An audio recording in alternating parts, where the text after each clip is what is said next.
자, 여러분 또 연결해 가지고 촬영하도록 하겠습니다. 연말자산 관련된 얘기를 좀 드려야 되는데 그 전에 중소기업 조세지원제도 요거를 좀 빠뜨렸어요. 그래서 요 얘기를 마무리를 짓고 연말자산 쪽으로 넘어가도록 그렇게 하죠. 중소기업 조세지원제도에 대해 가지고 여러분들은 페이지 298페이지 보시면 됩니다. 자, 298페이지 보시면 세법상 중소기업에 해당하는 경우에는 일반 기업에 비해 추가 세금 지원 혜택이 주어집니다. 이렇게 돼 있죠. 그죠? 중소기업을 얘기하는 거지 개인 기업이냐 법인 기업이냐 이런 걸 따지는 게 아니에요. 그냥 중소기업인지 여부 판단. 중소기업인지 여부 판단은 예전에 우리 얘기했던 것 같아요. 조세특례 제한법에서 중소기업의 범위를 기준 범위를 뭐라 그래야 되지?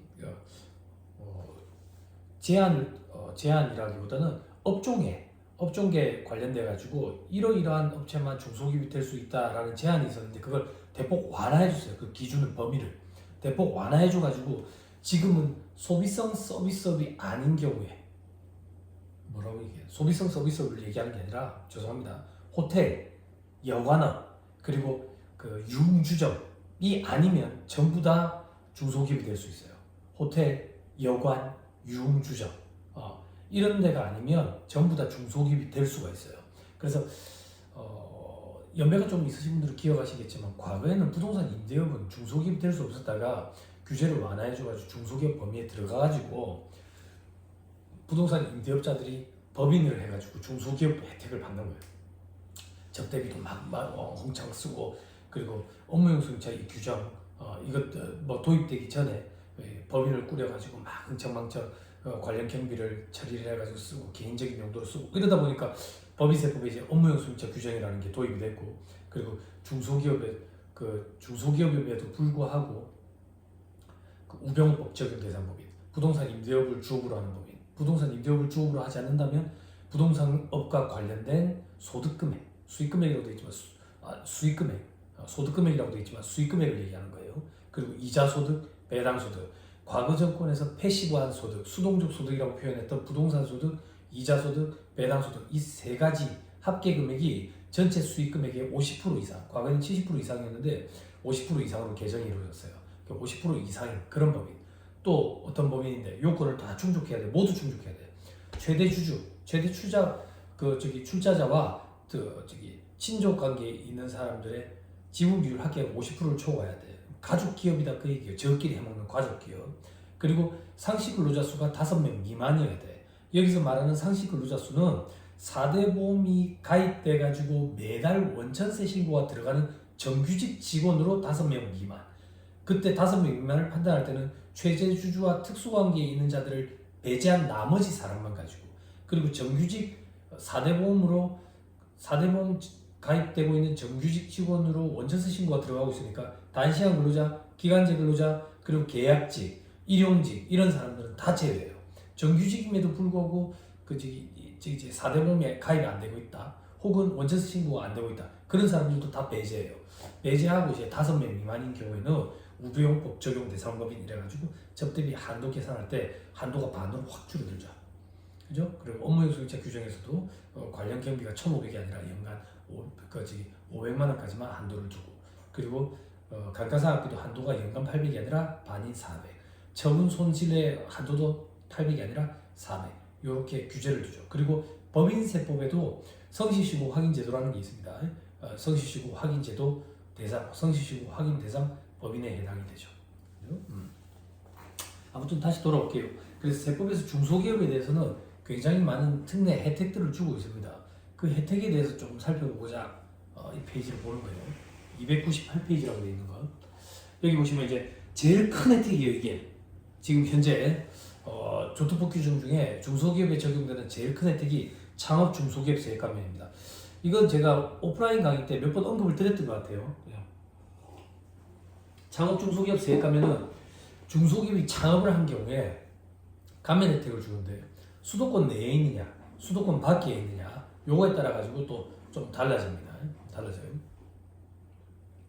물론 이제 뭐 수도권 과밀억제권 엄밀히 얘기하면 그렇게 얘기하는데 여러분들은 지금 우리 다 지방이니까 수도권 외의 지역에 대한 혜택을 적용받는다 이렇게 생각하시면 편할 것 같고요.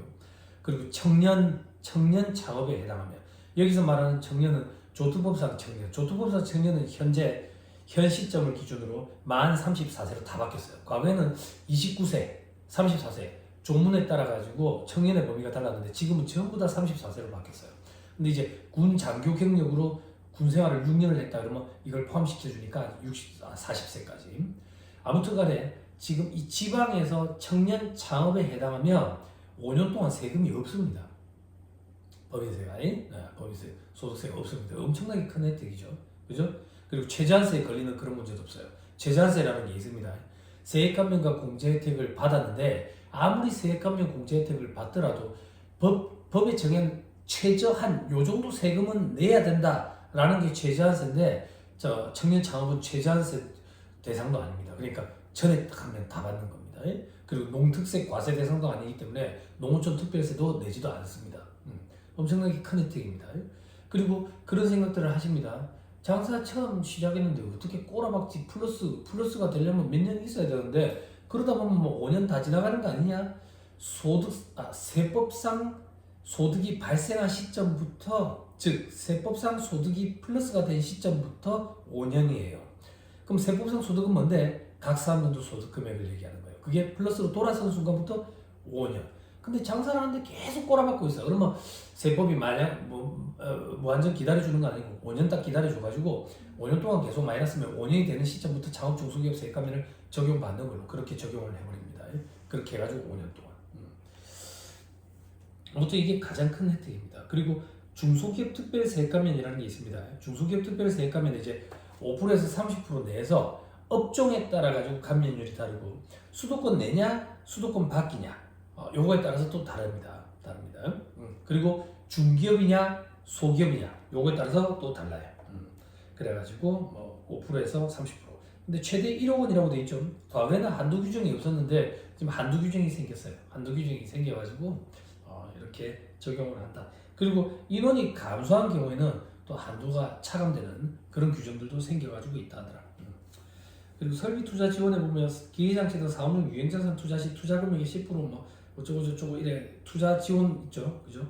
통합 투자 세액 공제라는 게 있습니다. 통합 투자 세액 공제를 해가지고 그럼 한마디로 통합이란 말이 있으니까 투자와 관련된 세액 공제 혜택이 여기저기 산재해 있었는데 이걸 다 하나로 묶어가지고 세액 공제 혜택을 줍니다. 투자를 좀 많이 촉진하기 위한 그런 규정이다라고 생각하시면 되는데 과거에는 이런 통합 투자 세액 공제 대상 이런 투자가 신성장 동력이라든지 뭐 이렇게 정해진 그런 투자에만 국한돼 있었는데 이제는 굉장히 많이 뭐라 해야 되지 완화시켜줬어요. 그래서 일반적인 사업용 유형자산을 취득하는 경우에도 투자세액 공제를 받을 수가 있더라. 물론 이제 요건이 좀 있긴 합니다. 자 그리고 지방 이전 지원도 있는데 지방 이전을 안 합니다. 지방 이전을 해야 뭐 이런 혜택을 줬겠는데, 그죠? 지방 뭐 과거에 그 저기 여담삼아 말씀드리면 텔레비 방송 보다 보니까 뭐 수도권 과밀화 이걸 좀 해소하고 지방 골고루 이제 성장할 수 있는 그런 방안 뭐 기업체들을 지방으로 이전하면 혜택을 줄게 이전 안 하거든요. 뭐 공공기관이 내려가면 서울대가 부산으로 내려오면 해소가 된다. 그런 견해를 펼치는 분도 계시더라고요. 아니 그러면 안 되겠나라는 생각이 저도 이제 동의하는 입장에서 그 당시에는 물론 지금은 좀 그렇지만 자 그리고 수도권 가매직 확대권역 투자에 대한 조세 감면 배제 제외 뭐 이런 거 있고 결손금 소급 공제돼 있죠. 결손금은 15년 동안 2월 공제해 주는데 중소기업은 작년으로 돌아가가지고 공제를 받을 수 있습니다. 그게 결손금의 소급 공제입니다. 그러면 작년으로 돌아간다? 올해는 마이너스다 그 얘기예요. 그럼 작년으로 돌아가가지고 공제한다는 얘기는 작년에는 플러스였다는 얘기예요.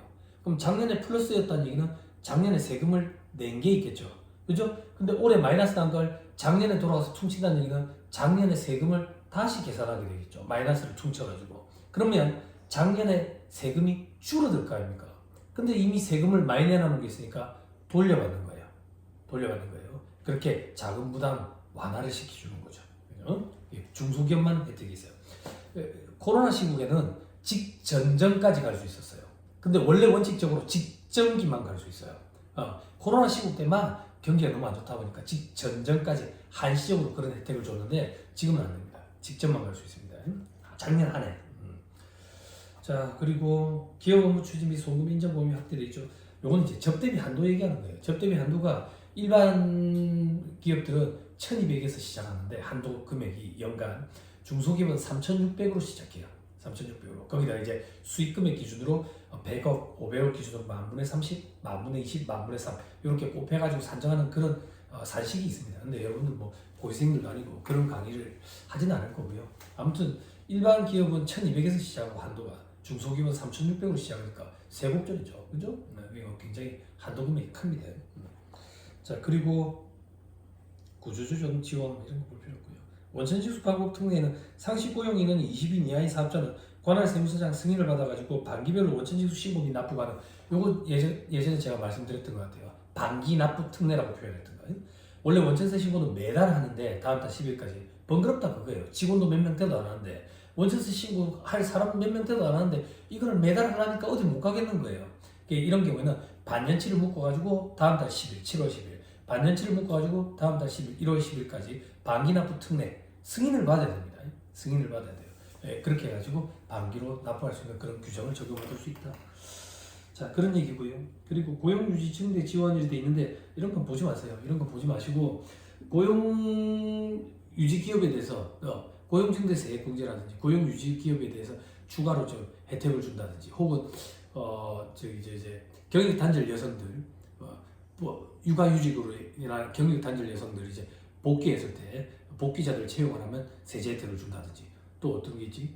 60세 이상 고령자들 그리고 장애인들 채용을 하는 경우에 그리고 비정규직을 정규직으로 전환하는 경우에 혜택을 주는 이런 고용과 관련된 여러 가지 세제 혜택이 있었는데 이게 너무 복잡하다 그거예요. 여러 개 조문으로 산재해가지고 쪼개져 있으니까 그래서 이거를 하나로 다 합쳤어요. 그래서 또 통합이라는 말이 나왔죠. 그래서 통합 고용세액공제 이렇게 표현합니다. 이게 이제 시행된 지 2년 됐어요. 2년 됐기 때문에 아직까지는 과거 규정과 통합 고용세액공제 중에 선택 적용할 수 있도록 돼 있어요. 선택 적용할 수 있도록 돼 있는데 제가 그런 거 실무 강의 하러 다니던 사람이거든요. 전국적으로 실무 강의를 해봤는데 피드백을 받았는데 전부 다 통합고용세액공제 다 적용하고 있어요. 통합고용세액공제가 아무래도 조금 더 혜택이 있어요.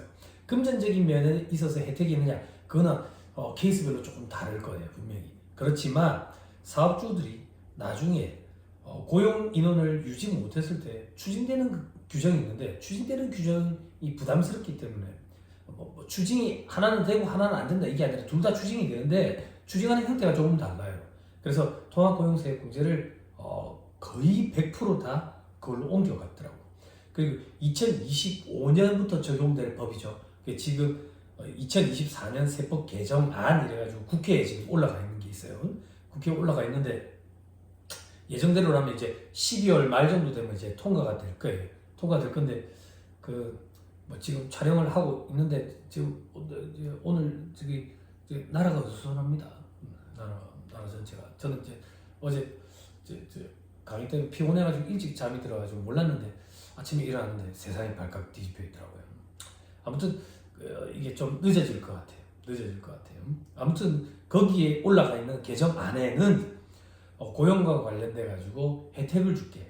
대신에 유지 못하더라도 추징하지 않겠다라는 안이 지금 올라가 있어요. 그러면 굉장히 큰 혜택이 될 거예요. 굉장히. 지금까지는 고용을 유지를 못하면 다시 개내야 돼요. 이게 참 부담스러운 거예요. 그럼 과거에 있던 규정 개내고 지금 있는 규정도 개내는데 과거에 있던 규정은 너가 세금 혜택을 실질적으로 받은 게 있으면 개내라. 지금 규정은 실질적으로 세금 혜택 못 받고 뒤로 이월된 게 있으면 이월된 거에서 먼저 차감해버리자. 추징하는 세액을. 그래서 지금 좀 부담이 좀 덜해요.